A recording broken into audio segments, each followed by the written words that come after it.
Hi friends, this video is sponsored by Gen Reviews. நம்ம இன்னைக்கு எதை பற்றி பார்க்க போகிறோன்னா, நான் எப்படி சாம்பார் வைப்பேங்கிறத உங்கள்கிட்ட நான் ஷேர் பண்ணிக்கிறேன். ஓகேவா? ஃபஸ்ட்டு குக்கரில் பருப்பை கொட்டிக்கோங்க, கழுவிக்கோங்க. கழுவுனதுக்கப்புறம் அதில் கழனி தண்ணியை ஊற்றிக்கோங்க. தேவையான அளவு கழனி தண்ணி ஊற்றிக்கிட்டு அதில் கூட வெங்காயம், தக்காளி, பூண்டு, மல்லித்தழை இதெல்லாமே சேர்த்து அந்த நம்ம குக்கரில் வச்சுருக்கோம்ல அதில் போட்டுட்டு நல்லா மிக்ஸ் பண்ணி விட்டுருங்க. மிக்ஸ் பண்ணி விட்டதுக்கப்புறம் இதில் என்ன காய்கறி நம்ம போட போகிறோம்னா சௌ, கேரட்டு இது அந்த குக்கரில் சேர்த்துக்கலாம்.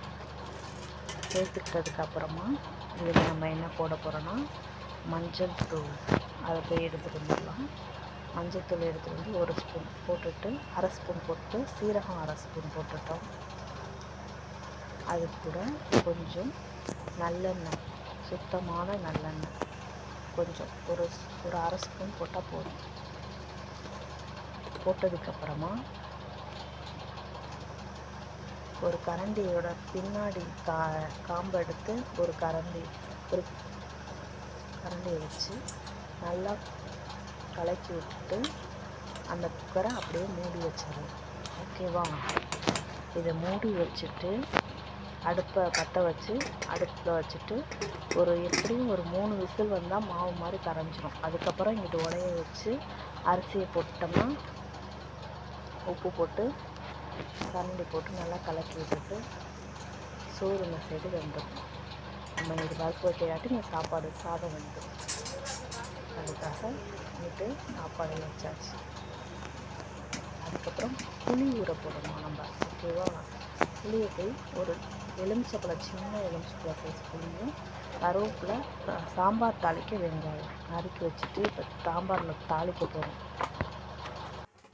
சாம்பார் தாளிக்க போகிறோம். சட்டியை வச்சு எண்ணெயை ஊற்றி கடுகு போட்டு கருவேப்பிலை போட்டு கடுகு நல்லா பொரிஞ்சதுக்கப்புறம் கருவேப்பிலை போடணும். கருவேப்பிலை போட்டதுக்கப்புறம் வெங்காயம் போடணும். நம்ம நறுக்கி வச்சுட்டோம்னா அந்த வெங்காயத்தை போட்டு நல்லா கிண்டிட்டு அதில் பெருங்காயத்தூள் இருந்துச்சுன்னா பெருங்காயத்தூள் சும்மா ஒரு 2 வச்சு சும்மா அரை ஸ்பூன் போடலாம். போட்டு இல்லாட்டி 1/4 ஸ்பூன் போடுங்க. போட்டு நல்லா மிக்ஸ் பண்ணிக்கோங்க. நல்லா அது பொன்னிறமானோன்னு இங்கே நம்ம குக்கரை திறந்து அந்த குக்கரில் இருந்த தண்ணி, காய்கறிலாம் நம்ம தாளித்து வச்சுருக்கிறத தூக்கி ஊற்றிட்டு வெறும் பருப்பு மட்டும் மத்து வச்சு லைட்டாக கடைஞ்சி விட்டு போட்டிங்கன்னா நல்லா திக்காக இருக்கும் குழம்பு.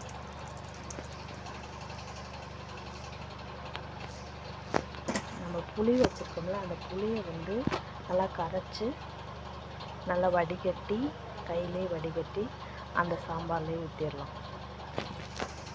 ஊற்றி நல்லா கொதி வரதுக்கு முன்னாடி இப்போ என்ன பண்ணோம், சாம்பார் தூள் மட்டும்தான் நான் போடுவேன். மிளகாத்தூள் போடவே மாட்டேன் சாம்பாருக்கு. அதனால சாம்பார் தூள் 2 ஸ்பூன் போட்டதுக்கப்புறம் அதில் உப்பு போடணும். தேவையான அளவு உங்களுக்கு எவ்வளோ தேவைப்படுதோ அந்த அளவுக்கு நீங்கள் உப்பு போட்டுக்கோங்க. உப்பு போட்டு நல்லா மிக்ஸ் பண்ணிடணும். நல்லா கலக்கி விட்டு நல்லா கொதி வந்ததுக்கப்புறம் அப்படியே மூடி இறக்கி வச்சிடலாம். அப்புறம் சாம்பார் உங்களுக்கு பிடிச்சிருந்துச்சுன்னா செஞ்சு பாருங்கள். பிடிச்சிருந்துச்சுன்னா கமெண்ட் பாக்ஸில் கமெண்ட் பண்ணுங்கள். நீங்களும் இது மாதிரி ட்ரை பண்ணிங்களாங்கிறதையும் சொல்லுங்கள். இல்லை நீங்களும் இப்படி தான் வைப்பீங்களா அப்படிங்கிறதையும் எனக்கு கமெண்ட் பாக்ஸில் சொல்லுங்கள். லைக் பண்ணுங்கள்.